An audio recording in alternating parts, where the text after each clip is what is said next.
Alex, I can't see you. Patrick, I can see you, so that puts me at this wonderful, unfair advantage. I love it. But instead, I have this pulsating icon of you every time you are talking. Oh, so it like kind of it does like a little thing every time my voice comes up.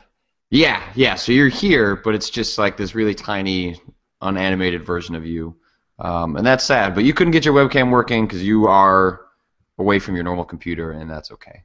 Yeah, my MacBook Air, which had been assigned to me for work purposes, has died. And since I'm at my parents' house right now, still in California, I'm now using I'm going to say 6-year-old MacBook Pro, which should be working in most contexts, but apparently the webcam portion of it just does not want to cooperate with this. So I wonder, is the operating system up to date on that thing? it is. I actually Okay. updated it yesterday to make sure everything was Hmm. was good to go. But apparently there is just some stuff that does not coordinate properly with whatever is going on with Google Hangouts. Well, whatever. How was your holiday? Did you have a good one? I did. Yeah, so I've been out in California since Thursday. I flew in on Thursday, which was lovely because there was no one at any of the airports. And did Thanksgiving here with my mom, my stepdad, my stepsister, and a couple of family friends.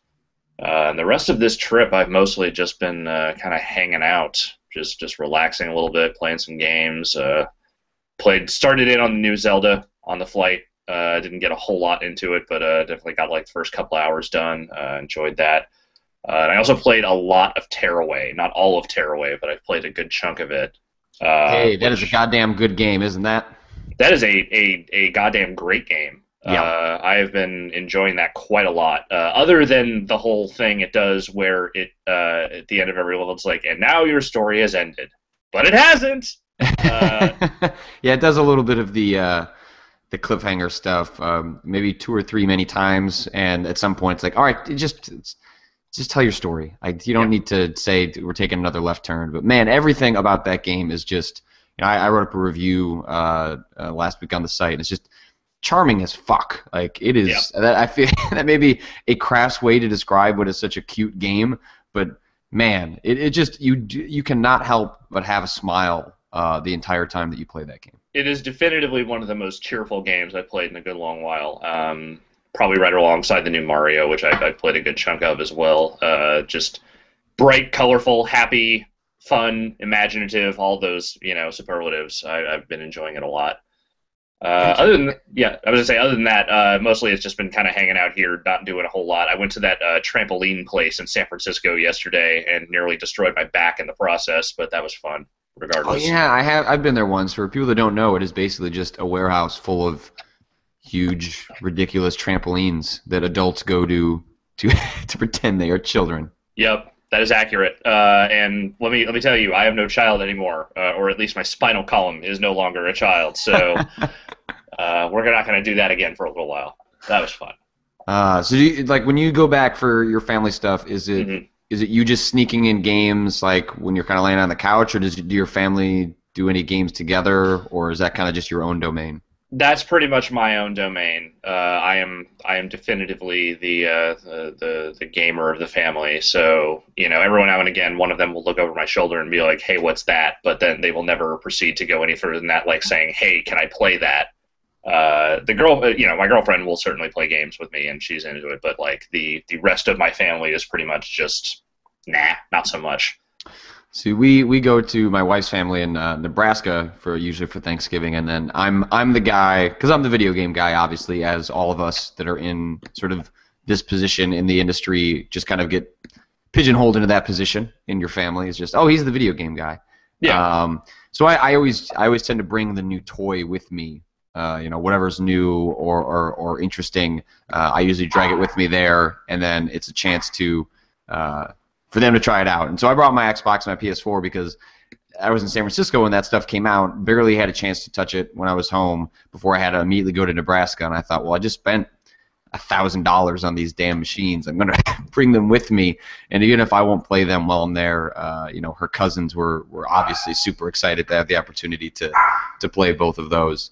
yeah, Um, understandable. Although I will say the Oculus once again proved to be the thing. The Xbox and PS4 basically appealed to the video game guys that were already at the Thanksgiving gathering, but the Oculus Rift got everyone sort of freaking out, and there was this big group of people all watching Dread Halls, which was that horror game where you have the map. Yep. And what was the best part was watching.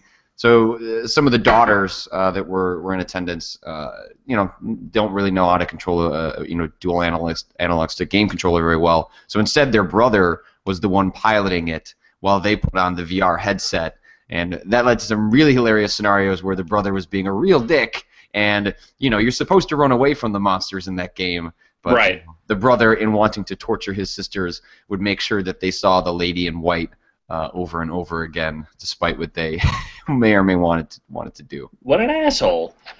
Oh God, yeah. I can only imagine what would happen if I even tried to put one of those headsets on any of my family, because the last video game console my stepdad, for instance, touched was an N64, and they just have less than zero interest primarily. But I also imagine I could get some good chuckles out of making them play some of that stuff if I had to. The Oculus seems to sort of transcend the video game part a little bit because it is sort of a big gee whiz technology, and VR is something that people have seen in movies, and so it's for people to think like, oh, I just don't play video games, or I'm above video games. Like for whatever reason, I have found even people that seem to be slightly prejudiced to video games find the Oculus kind of fascinating. Like. My wife. It's different, It's different than the usual technology and setup that they're used to, and it's it's one of those things that even when it's at its jankiest, it still feels like a wild stab into the future a little bit. Yeah, it's like specifically there was the roller coaster, was kind of the demo that everyone knows, but that is the one every single time that I had family members lining up to be the next one to play, because it's. I think part of the problem is that when you see these video games, it's sort of it's these fantastic worlds that people can pretty easily write off, but like a roller coaster is something that everyone knows, and everyone knows how a roller coaster is supposed to feel, and everyone knows how a roller coaster makes you feel when you're on it, and so I think that's why that ends up proving so popular, is because that's something someone has done in their youth or has done recently, and be like, okay, I know how this roller coaster is going to go. It's not Gears of War or some other video game with a gun, and I think that's also why there's this one other demo called Tuscany, which is sort of the original Oculus demo where you're kind of going around a house and you can kind of just look off at these vistas. That one also proves a big hit because it's like, oh, it's just a beautiful house in a beautiful part of the world. It's something people can relate to, as opposed to any number of regular video games, which just is too abstract for people to kind of grapple with. But please tell me more about Tearaway, because I don't think anyone else on this site is going to play Tearaway, and I think it might just be you and me, and that really bums me out.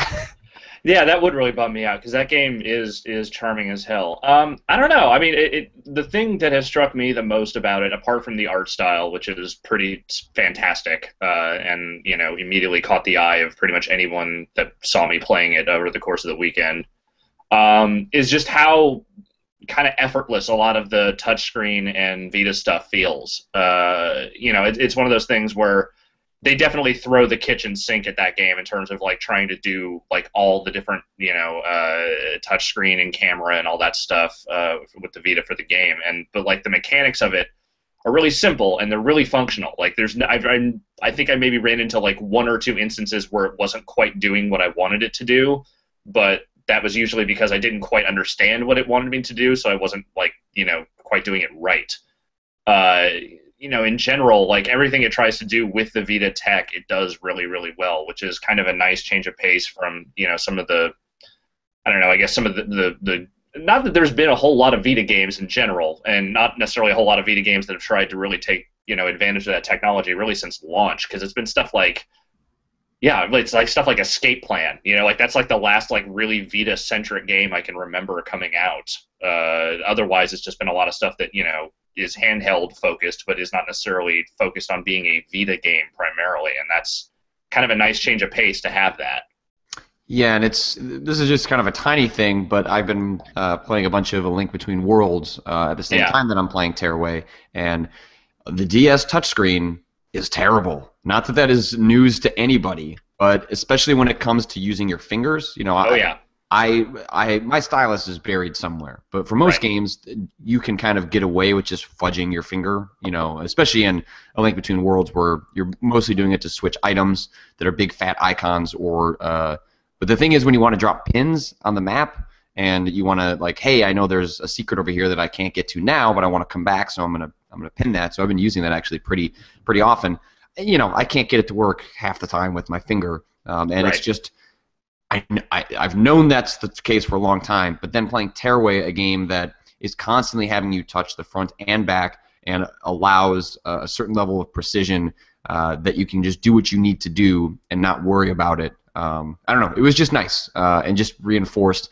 You know, I know why Nintendo's touchscreen is as bad as it is. It's for cost reasons, but man, it is terrible. Yeah, it's not very good. If you have the stylus and the functions that are trying to make you do aren't too specific, it's fine. You know, it'll do the job. But like the more specificity they kind of plug into that thing, the less fun that thing is to deal with. The one thing I will say about Tearaway, in regards to that stuff in general and just everything, is that it does what every good Vita game does, which is remind me how sad it is that the Vita is such a really terrific piece of technology. Like, it's a really good, well-designed, you know, very well-functioning system, very surprisingly powerful for what it is, and, you know, there's just not really any games for it. It's like there's not a lot of good reasons to buy that system. And every time there is a new one, I'm happy that it's there, but you know, those come so few and far between that you talked a little bit we've talked a little bit in various points about how that system is kind of recapitulated itself sort of as like this, you know, secondary device to the PS4 now, since it does the remote play. That's kind of how Sony is positioning it now, which I'm not really convinced will help sell that device at all. I think the only thing that would feasibly sell that device in greater numbers is maybe a slightly cheaper price and a good deal more games than it has right now. And this makes me sad, because I can't remember the last time there was a good gaming platform. I guess maybe it was the Dreamcast, but I don't really like to throw that association around too much. But that was probably the last time I enjoyed a platform as much as I did that had so little support behind it. You know what I mean? Mm-hmm. Yeah, I think if you are buying a PS4 or own a PS4, the Vita is a very worthwhile addition, especially if you're gonna have Plus, which is sort of a requirement going forward on PS4s if you want to do multiplayer. So most people are gonna have Plus, which makes the Vita, I think, a really compelling device, especially if you can find a sale like today. I think Amazon has the Vita bundled with The Walking Dead and a big memory card and a case. And maybe something else for like $179. That's a really good deal. And I think Tearaway is also $10 off on Amazon today. I was looking at some of the deals this morning, and you know, if I didn't already have one, that would, you know, I think that would be a good compelling reason, especially if you think you're going to have a PS4 or do have a PS4. I think it will be something you use quite a bit. But if you just want a handheld device, you know, the 3DS is a not great system with a ton of games. And I think the Vita will be one of the, you know, sort of like the Wii U or the GameCube or the N64, like a lot of Nintendo consoles, in the sense that, you know, in a couple of years, the Vita will have a really compelling library of games that will make it worth picking up and getting a lot of that stuff for very cheap. But if the Vita is your sort of like primary handheld system and you don't have that connected to a PS4, and especially if you don't get a Plus account, like that removes a lot of the reasons, I think, to get one necessarily right now. But you're right. It is, you know, I kind of alluded to that in the beginning of my Tearaway review, is that it feels like Tearaway is this sort of look into an alternate world where things went slightly differently for the platform, and you had a bunch of games that were, you know, taking really interesting advantage of all the features in there, because it just doesn't feel tacked on. Like the platforming part of Tearaway, I think, is probably still its weakest element.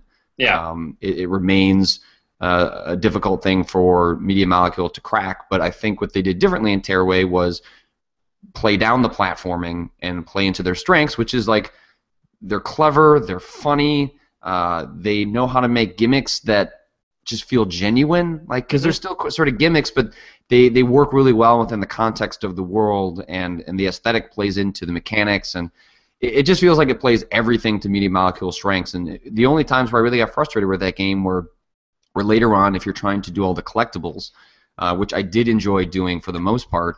The precise platforming just isn't that great. No. I found it difficult to line up my jumps. The way the shadow of your character displays doesn't allow you to use that to your advantage in the ways other games do, and the camera doesn't always turn around in the instances that you want it to. But you have to deal with precision platforming so few times in that game that it just never really added up to be that much of a frustration. Yeah, I think I'm far enough along that I've really only had one frustrating platforming sequence so far, so I expect there will probably be a couple more of those ahead of me. But yeah, and the one thing I don't want to dismiss the remote play thing outright, because that is kind of a cool feature. That's something that I took advantage of a few times while I was reviewing Assassin's Creed 4, which will be up on the site this week. That is actually a really rad feature.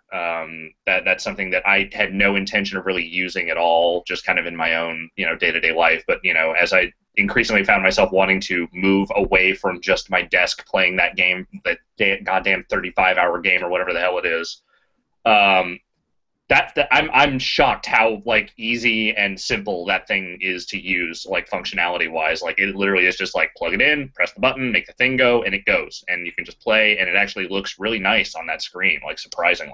Yeah, and I saw there was a video on YouTube of some people trying to kind of stretch the technology a little further than maybe Sony would recommend, and it sounds like people were using the 4G on their phones and tablets as a hotspot and getting remote play to work just fine, which I think is really impressive and cool. Also sounds like a great way to use up your bandwidth cap. Yes. But the fact that it does work, makes me excited for maybe what's going to happen in the future. And I think, and this is, I believe David Perry said on Twitter that some of the Gaikai stuff is used in remote play, and so it does make me a little hopeful that maybe they'll find a way to make this PS3 backwards compatibility stuff work in a not terrible fashion. Obviously, I'm sure this gives them a lot of data on people's their own network setups on what's working and what's not working. Right. Remote play is currently limited to 30 frames a second. I imagine they could bump that up if you have a fast enough connection, but it makes sense why they don't currently. And I don't know. I think it's interesting. I think you're right that I'm in the same boat as you, that I won't use it all that often, but for games that have, let's say, a ton of collectibles that I do want to engage with, putting that on remote play and then also watching TV sounds pretty cool. Yeah, it's very handy if there's anything else you want to do, because especially with those those games that just have a tendency to keep going and going and going, as AC4 did. At least I enjoyed it, I'll say that much, but man, that game just did not want to stop. Well, those are Assassin's Creed games in general. Those games are not short by any definition. But you're really enjoying that one, because that is my next big game. I did. I went in kind of hearing that it was good, but not necessarily expecting a whole lot, and ended up enjoying it a whole lot more than I had planned to. As someone who really did not like 3 at all. Yep. This is this is probably the first AC that I would consider fully open world, in terms of you can just kind of go to all these very distant somewhat differing locations and just kind of point to point to point on the map with either fast travel or with your boat, and that stuff is done surprisingly well. The world has a very lively, active feel to it. Even when you're just kind of out on the ocean, there's always something going on. Even if that something is a little ridiculous, constant naval battles going on in the background, or just nonstop cargo and castaways floating around in the ocean. But that's certainly better than the kind of weird dead zones that a lot of the world in 3 had. And Edward Kenway is not the most detailed or exciting character in AC lore, but he's interesting enough, and the story and the scenarios they build around him are really fun. All the towns have tons of activities in them, and they're pretty variable, and I only a couple of times found myself getting a little bored with the progression of it. Most of the time. I'm sorry, go ahead. I was just going to say that I think that series set an unfortunate high watermark for itself with Ezio. And that's, Ezio was such a cool character. Like, he was suave and funny and sexy and interesting. And then, making another character like that is not an easy task. No. And in the case of Kenway, like, he's, they do a pretty good job of making him an interesting enough, kind of rogue type. Like, he's not an assassin by normal definition. Like, you find out in the opening minutes of that game that, like, he steals the identity of an assassin that he kills, and then he just sort of, like, plays both sides between the Templars and the assassins at various points in that game. He just happens to be really good at jumping around and stabbing dudes. So, that in that respect, it's kind of interesting because he's not just the traditional guy who is on the assassin side just fighting Templars all the time, and that's me. I was encouraged. I haven't played the game yet, but one of the things that I asked some folks that did was, I thought for a little while that Assassin's Creed sort of like general mythology and like the crazy sci-fi stuff was fun in a really over the top, goofy way, and then 3 just like made me just not like I have a high tolerance for dumb bullshit, and I just thought 3 handled it about as poorly as it could be handled. 3 is the Matrix Revolutions of that series. Yeah, and so I was encouraged by the people that also like me disliked 3 and found themselves surprisingly enjoying 4, was that the game seems to downplay a lot of that. It takes place after the events of 3, but it's not a direct sequel. It doesn't really pick up with any of the implications left at the end of 3. And in addition to that, actually, it's a prequel. Oh, is it? Oh, okay. Well, no. So the sci-fi stuff is a sequel, but the Kenway story stuff, you play as whatever the dude's name, Connor, right? In the third one, you play as his grandfather. Okay. So the stuff you're in is a prequel, but the meta stuff is a sequel. Okay. And the meta stuff is really a very small chunk of the game. Like the pieces of that exist, like without explaining what actually happens. The setup is just that you are a person who works at Abstergo Entertainment, which is a video game developer that uses the Animus to create, to pull down memories and stuff under the auspices that you are developing video games around that stuff. Obviously, there is something slightly crazier and more shadowy going on there, but really all you do in that stuff is go around hacking computers, and then story stuff happens around you. And honestly, if you skip all the computer hacking, like, that takes up maybe like a 20th of the game total. The rest of the time, it's just you and the Animus doing the Edward Kenway stuff. And I actually appreciated that because, well, yes, I found, some of the earlier instances of the Desmond story, kind of over the top and crazy and fun. I got real tired of that stuff real quick. Like, honestly, I have always thought the Assassin's Creed series would do better if it mostly ditched that stuff and just stuck to the historical stuff. And I realize they won't now. Like, they're way too deep with that mythos now to ever just ditch it. But this one is great because it doesn't really force too much of that present-day stuff on you at all. In fact, lets you primarily just spend your time in the Animus doing piratey stuff. That sounds pretty damn good. Yeah, it's really good. Yeah, I'm excited. I'm gonna pick that up on for my PS4. Seems like that's kind of the place to play that. Seems like it's the best version, and I like to, it seems like a good reason to check out some of the remote play stuff. I just kind of need to. I didn't mention at the top of the hour, but I'm also on a crappier camera because I don't have all my stuff because I just moved into an apartment in Chicago. I was gonna say, yesterday. Congratulations, sir. Yeah, I'm very excited. Without getting into specifics, we are paying hundreds of dollars of less and getting way more in Chicago, and this whole Midwest thing seems like it's working out pretty well. It's fascinating how when you go just about anywhere in the country that isn't, let's say, San Francisco, New York, or Los Angeles, you can actually afford to live there. Yeah, it's real nice. So we got most of our stuff in here, but I have to go back to my parents' house and grab the rest of the stuff. So we can start kind of figuring out what our setup is. But I'm more excited about tomorrow night because on Black Friday, today's Cyber Monday, so there's a lot more deals happening on places like Amazon. It's much more digitally focused. But there were still deals happening on websites on Friday.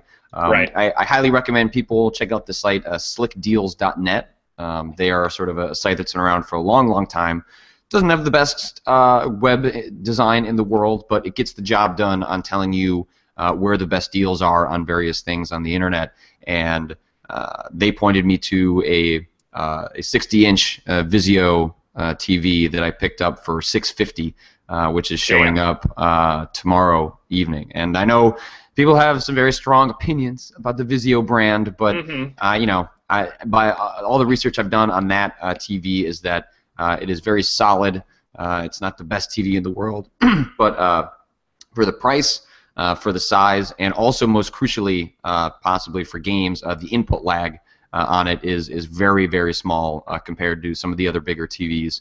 So I've had a really crappy 720p 37-inch TV for the last 7 or 8 years, and I was mostly just waiting for this TV to die. I tend to try and wait, use things as long as possible before buying something new. And I did want to get a TV that was 3D because I actually do like 3D quite a bit. Right. Especially if you haven't seen the movie Dread in 3D, then you have not seen. Do it, believe it or not. You have not seen what 3D is capable of. That is like 3D in the hands of a master with that film. It looks so damn cool. But I think in aggregate, I will get more enjoyment out of more inches on a TV. So I got that, and I am just so damn excited to have a brand new TV and to hook that up. And also, like, kind of the way our living room is going to be set up is that our couch is going to be a little bit closer than it normally was, which means I've almost doubled the size of my TV, and I will be sitting closer to it, which is it's going to be hilarious. But your eyes or your retinas are just going to burn right out. Yeah. So I'm excited about that. Are you on the lookout for anything in this deal Monday? Not really. So far the only thing I bought over the course of the weekend at all was all 5 of the current Song of Ice and Fire books were on sale on Amazon for $10 for like total for all 5 books on Kindle. So I was like, why not? I might as well finally not actually read those but have them. So I did that, but other than that, I bought a bunch of games already when I was pre-ordering consoles and all that stuff. So there weren't a lot of deals I was out looking for, and I'm going to say 2 years away from needing a new television because the 42-inch one I have does 1080p and still looks really, really nice. So like it's smaller, but at the same time it looks so sharp that I don't feel like I need to replace it yet. Yeah, I'm essentially using the fact that we've moved as the first time that I'm going to sort of like upgrade some of our AV stuff. So I also have this god